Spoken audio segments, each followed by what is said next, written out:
Justin Thomas makes a historic comeback at the PGA Championship. Tiger Woods, he's forced to withdraw because of pain before Sunday's final round. What does it mean for his future? We're deep into the NBA playoffs. And how in the world can we make sense of these financial markets? Oh, and I owe everybody a huge apology. That's next on Breaking Even.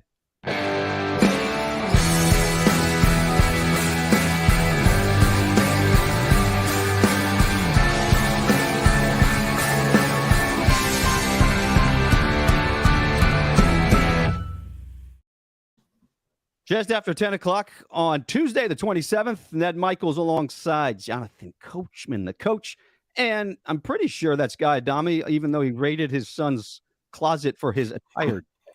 That is true. That is true. All my kids are home. I snuck into their bedrooms and I took this shirt out of the dresser drawer. It's okay, Guy. When you're on as many shows as you are, you got to have multiple selections of attire. So you're good. I mean, did that come right out of the hamper or what is that? You know, it was, who knows? I mean, it's a cute shirt. I mean, it's striped. It's got a little pocket. Yeah, of course it has the you have pocket. A fan who's making fun of you that can't even tell time. So why are you defending yourself? That's true. Because any host worth his salt would have said it's after 11 a.m. Eastern time. 10 o'clock where I am, where it matters. 8 o'clock on the West Coast. I mean, because we were a national show. It's all about me.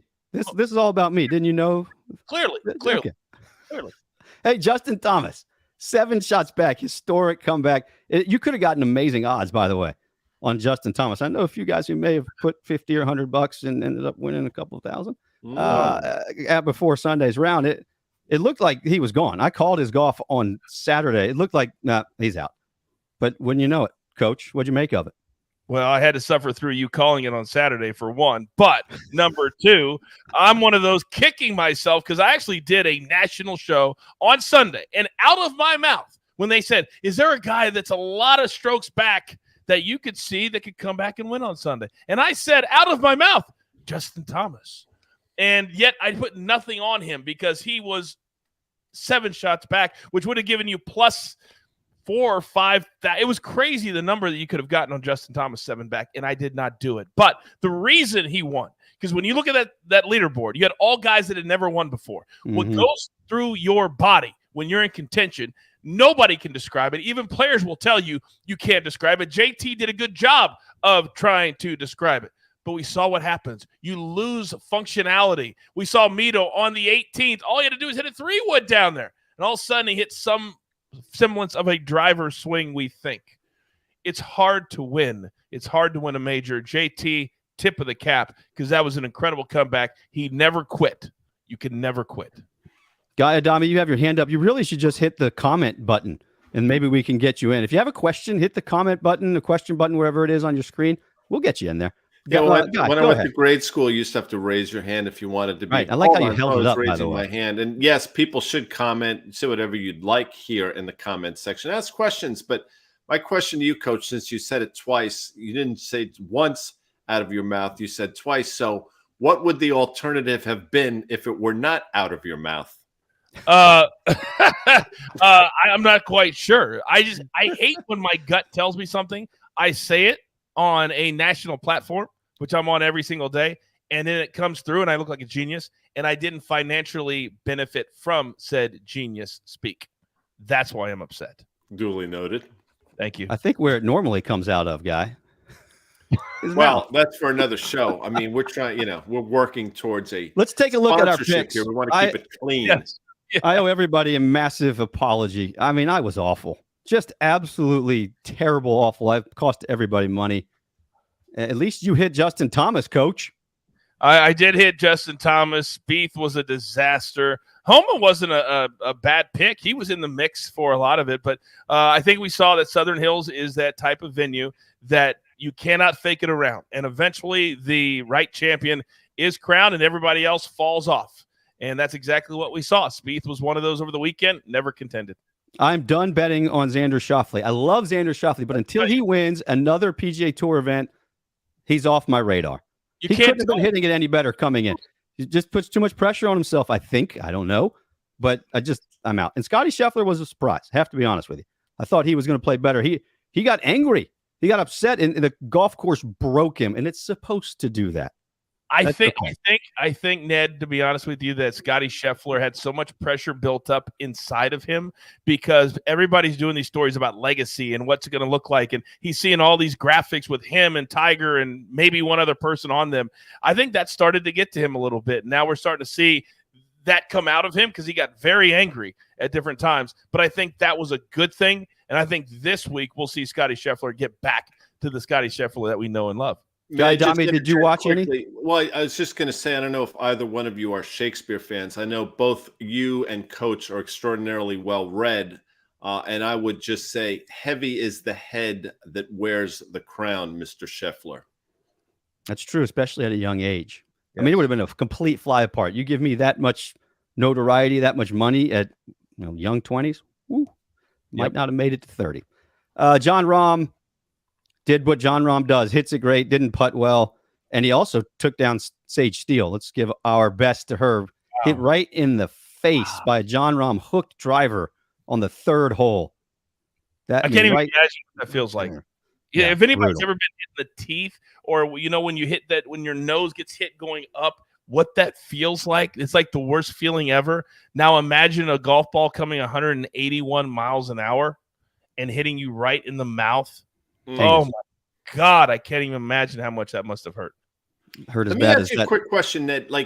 That's a horrible story, but you watch these professional golfers, and the hacks at home that watch. You see the gallery, you see the sort of the labyrinth, not the labyrinth, but sort of the corridor they form. How scared are you on that tee box, even as a professional, that you might do exactly what just happened? Does that never? It doesn't cross your mind. On the back of everybody's ticket, it says if you get hit by a golf ball, it's on you. So as the players, it's hey, let me sign a glove, and I might even stash a little hundy in the glove when I give it to you. But it doesn't cross your mind. I mean, guys aim for the grandstands a lot of times because they know they're going to get a decent drop. So the golf courses, in my opinion, actually play harder when they don't have all the grandstands up. But I've always thought, Coach, that the PGA Tour, any of the professional golf tours, should have in the landing areas on both sides, they should have roped off zones where they give everybody a hard hat. And if you want to stand in that zone, you have to wear a hard hat. And it's sponsored by Home Depot, or it's sponsored by Lowe's or Caterpillar, something like that. I will never have sympathy for people that get hit in that zone that you're talking about, because you can walk up to anybody and say, hey, where are they hitting the ball here on this particular hole? And the marshal will tell you, oh, right here. Go farther than that, or stand behind them. And if you are a working member of the media who has covered multiple golf events, then you're probably watching that as well. So ask somebody. I'm not saying it's Sage's fault at all, but don't stand there because you know where the landing area is. There's a viral video that Charles Barkley once hit somebody that was like 10 yards straight ahead of them because they were standing there, and he's like the worst celebrity golfer out there. Why would you stand in front of anybody 10 yards straight in front of them with the possibility that they could hit you? That makes no sense to me, but yet people will do it in front of amateurs even, and it makes no sense to me. We spent way too much time on this. Jacob, way too much by the time way, on is this. Pointing out that in Korea and in some stadiums in Japan, they actually have seats along the third base and first base line where you have to have a helmet and a glove. So maybe you're onto something, Ned. You can make money off this. All right, let's take a look at put the PGA Championship to bed. I do want to talk about Tiger Woods before we move on. Forced to withdraw. Again, I was with his group Thursday and Friday. Friday was electric, by the way, as he was making his charge to get inside the cut line. Fans carried him through. Adrenaline absolutely was the medicine and the toxin that he needed to be able to get through the round on Friday. But, Coach, to me, I wouldn't be surprised if we hear Tiger Woods going back into surgery or something along those lines. It looked so bad on Saturday. And you saw his leg a couple of times almost looked like it kind of dislocated, where the metal was meeting the bone. It kind of, it looked excruciating. I'm all for the stories. I'm all for the feel good. I'm all for this is amazing. And JT said it. What he did to make 2 cuts, the Masters in here, is unbelievable. I'm all for that. But what is Tiger all about? He's all about winning.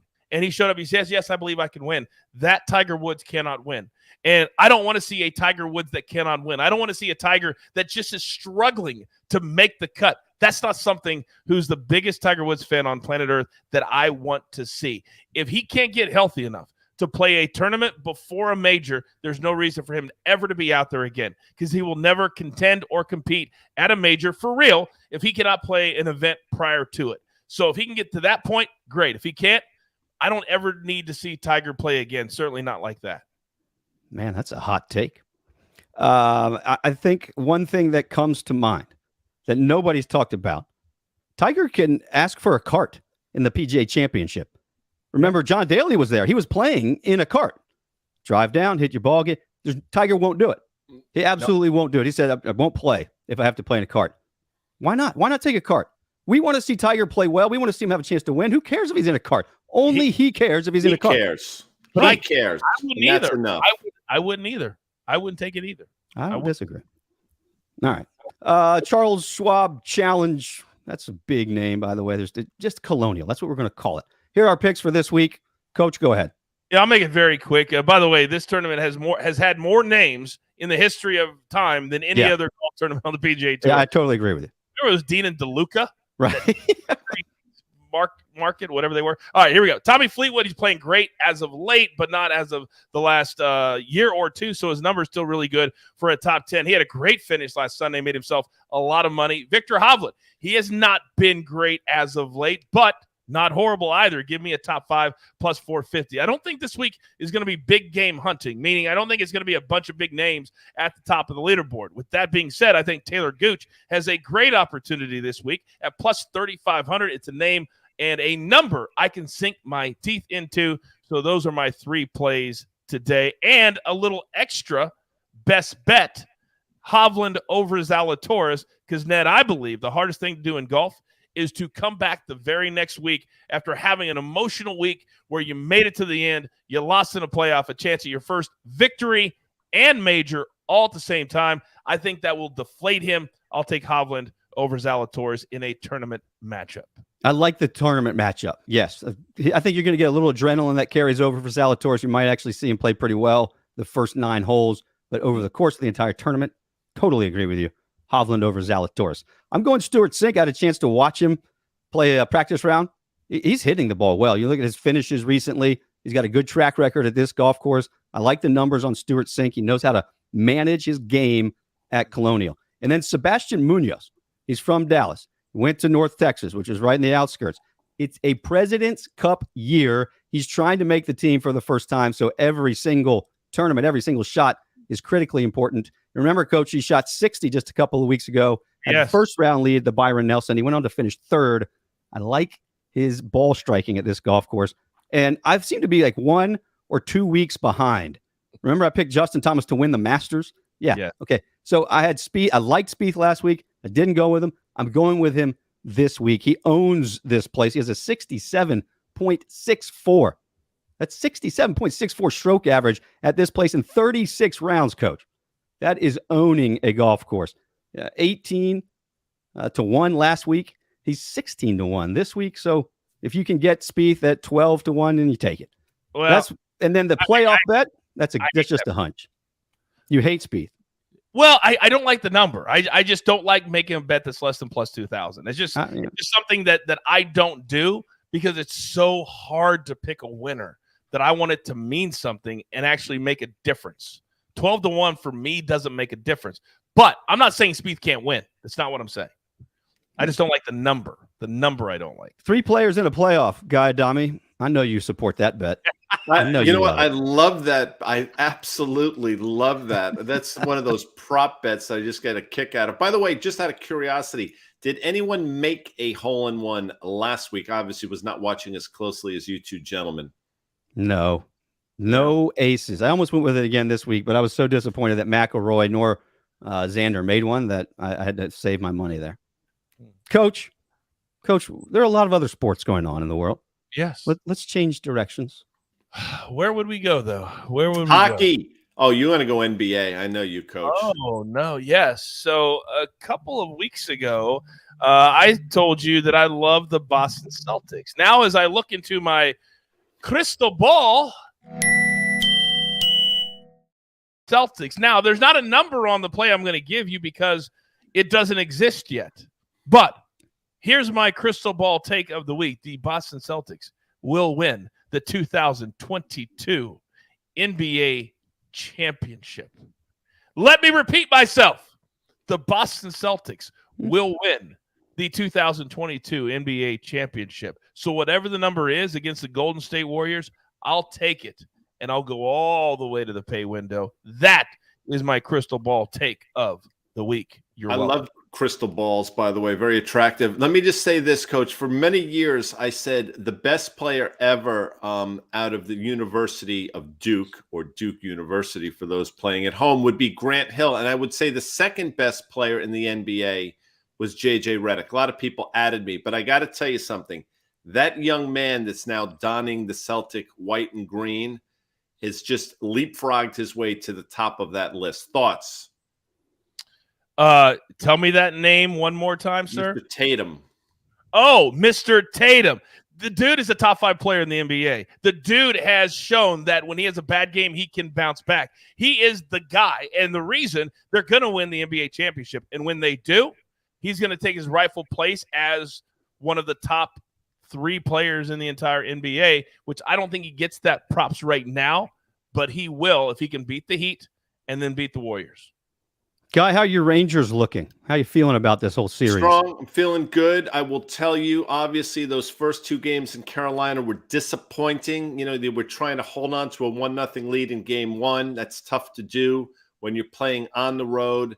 Obviously, game 2, if you don't score, you don't win. But I love the way they showed up at the Garden on Sunday, and I'm absolutely thrilled about the opportunity to play again in the Garden tonight. And I will tell you that the Carolina Hurricanes did themselves no good thing when they sort of went after Ryan Lindgren after the game was over. I think that will spark the Rangers to a Game 4 victory, and in a significant fashion. I'm thinking 4-1 final here tonight at MSG, Coach. Oh, wow. On my show, The Early Edge, we have the under, so that would come through very nicely. Guy, if you go to the game and wear that shirt, you're going to get your ass kicked. So don't wear that shirt. That's the Ned Michaels that I love. That's the Ned Michaels that I've been waiting for. You know what? I might just do it just to see what happens. I might wear a big sign on the back that says, if I wore this shirt tonight, Ned Michaels would say I get my ass kicked. Who's coming at me, bitch? Who wants the smoke? Oh, my God. Let's move on. Hey, by the way, is crystal ball like diamond hands, Guy Adami? Because I haven't been able to pay attention to the markets all week. I was on the golf course all week, which is maybe the greatest gig in all of sports, by the way. So fill me in on what's happened over the past, say, 6-7 days and what you're looking at and where we go this week. Well, you know, the whole diamond hands thing, I don't know where it came from. I don't really understand it fully. I think there's this thought with some market participants that as long as they own something and as long as they hold on to it with said diamond hands, by definition, that thing can't go lower in price. That's just a fallacy. And I think people are learning that the hard way. Number one, in terms of what's been going on in the market, you've had a series of lower lows and subsequently lower highs in the S&P 500. Last week, we saw the S&P trade down to 38.10. We got the bounce.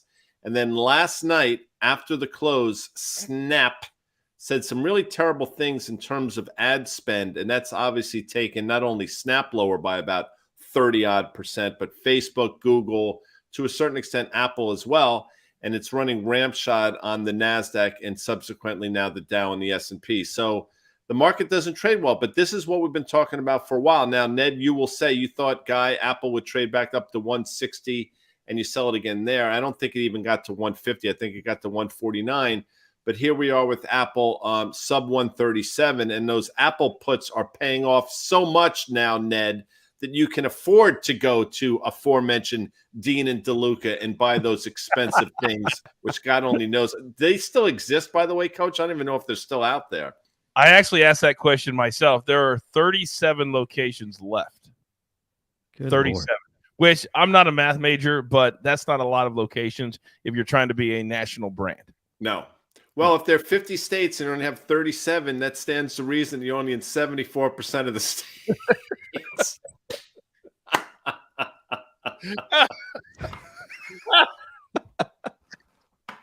I love what I did there. Just by the way, just killed myself. Anyway, getting back to the market, things are not trading particularly well. And I think people are learning the hard way, Ned and Coach, that, the sun also sets for you. I believe that was a Hemingway book.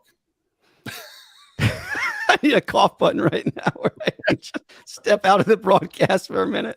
All right, hold on. Oh, everybody get it together. I'm looking at the market right now. Holy crap, it's down.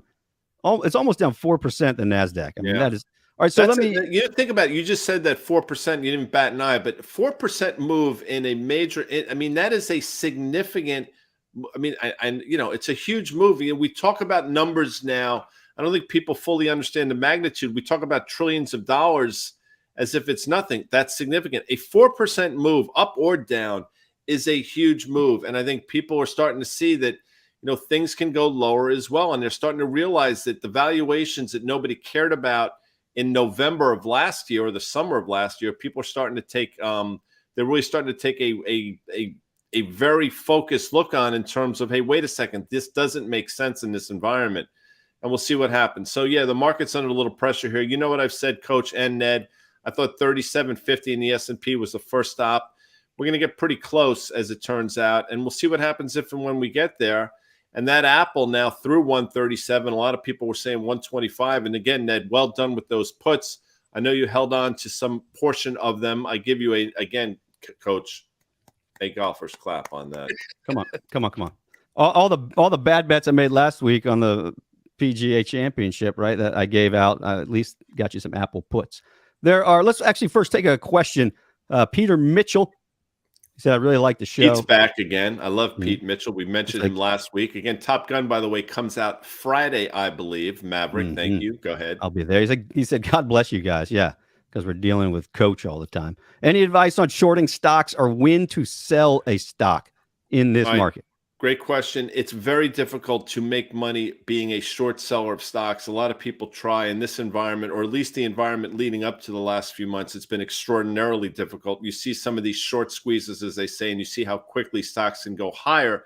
But in terms of when it's the right time to sell a stock, and we talk about this all the time, there's no alchemy, there's no sort of formula for it, but sort of rule of thumb, if you're up 30, 40%, if you were to take a third off the table, now you're starting to play with house money. Coach can speak to that in terms of betting.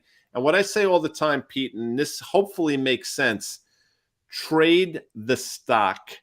Don't let the stock trade you. In other words, if you're in for 30, 40% upside, get out of a portion. It gives you flexibility. If you do nothing, then if that stock starts to go lower again, what you'll wind up doing is say, well, I can't sell it here. It was just 10% higher. Now you become paralyzed. So trade the stock. Don't let the stock trade you. I hope that makes sense. There are some specific things, Guy Adami, specific companies and stocks that I want to ask you about. There are things that I need to know about. Speed round. I like this. Go ahead. I like it too. Show me the money! Come on and show me the money. Disney, you said 105. Buy it at 105. I got in at 105. It went down to like 96. It popped back up to 108. We're at 100. Do I average in or do I get out? I think the back half of this year, so the fall of 2022, and we're fast approaching, as it turns out, as we're getting towards June. I think that those stocks are going to do really well. I think things will reopen. I think China will reopen. And I think all these reopening plays, of which Disney stands atop, are going to come to fruition. I think Disney, in terms of valuation, probably hasn't been this cheap in 10 years. So the answer is yes. But in a market that we find ourselves in, it's sort of shoot first, ask questions later. And that's what's going on. But if you can layer some more in the mid-90s, I think you do it. I think you build a position. And I think you're looking for 140 to 150 at the back half of this year. As crazy and as outlandish as that might sound here on May, what is this, 24th? May 24th. Back to May you. 24th. Amazon. There's a lot of fodder going around about Amazon and how they mismanaged COVID and overbuilt and overhired and overpaid. You said 2,000.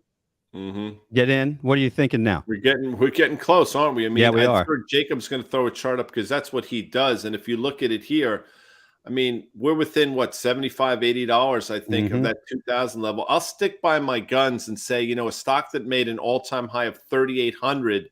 You get down to 2000, and Coach can do that math. You're talking about a stock that's almost been cut in half. The problem with Amazon is margins. Their margins have been decreasing, not increasing. That's a problem. And they're sort of, if margins don't increase for Amazon, and if AWS slows down, which is what we've been seeing, that's going to have a, wait for it, Coach, a deleterious effect on the stock, and that's what we're seeing. But if you can get some shares of 2000 and start to later in there, makes a lot of sense, Coach. By the way, Ned, this is a stock that will do a split, if you recall. That's right. 20-1 or something ridiculous, wasn't it? Yeah. Who remembers at this point? But I think your math is correct. Coach, before I ask, because you know where I'm going next, your favorite 3 letters in the alphabet, I need to know what gas prices are in your neck of the woods out in L.A. Well, I'll give you 2 answers. I just was in Kansas to visit my parents 2 weeks ago, and I paid $339 in my rental car when I returned it. I then, same day, fly back here, fill up my own personal vehicle at $5.89 a gallon. Boom. What do you got up there, guy? Once again, I'm raising my hand. Coach just sort of got me thinking. I know you were in Kansas for a reunion of sorts. How did that go with some of your teammates? Did you talk smack? Did you get on the hardwood floor? How is your game these days? Do you have any hops? All those questions need to be answered. No hops. Brad Underwood, the head coach of Illinois, was there. So he was the keynote speaker. I hosted everything. It went great. Celebrated 50 years of our state championships. So it was amazing. In my high school, we don't celebrate second place. It's all about the titles, baby. It's all. Weren't you the what do you call it when you're on top of the wedding cake waving to everybody in the parade? Homecoming king or Grand Marshal? Yes, Grand Marshal. Weren't you the Grand Marshal of the parade? Did you stay on the float? I know. Then I went first. I went all the way back to the start, got on the float for my team, and I rode a second time. I rode 2 times. Yeah, that's how big of a star I was. Did you throw like Tootsie Rolls out to the crowd? I actually made the guy come over and give me a Tootsie Roll. OIH. That's what I want to know about Guy Adami. I stung him. He didn't see it coming. I stung him. Right? Well, let's get Jacob to put up that OIH chart. And what level have we talked? Man, he is so effing good. I mean, we've talked about the 245 level being support. And look again, once again, we got down to that 245 level and bounced. Here we are in the mid 270s. Energy is a story. So as much as the Federal Reserve is trying to knock down inflation, they don't seem to be able to knock down the price of crude oil and subsequently gasoline. This OIH trade is alive and well. And again, against that 245 level, you stay long.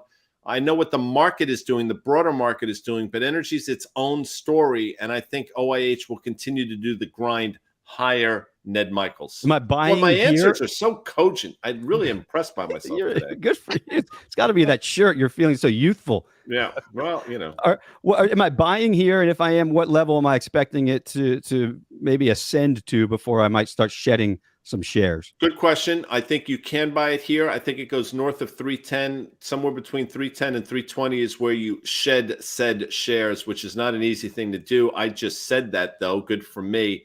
And your concern point is a close below 245. The last couple minutes of the show, always, Guy. Mm-hmm. They always bring a smile to my face. By face. the way, I want folks to know, Ned and Coach, that I don't think about this literally until you say it. But please go, because I've got something just popped into my head. It always makes me smile. And the show is always yours at the end.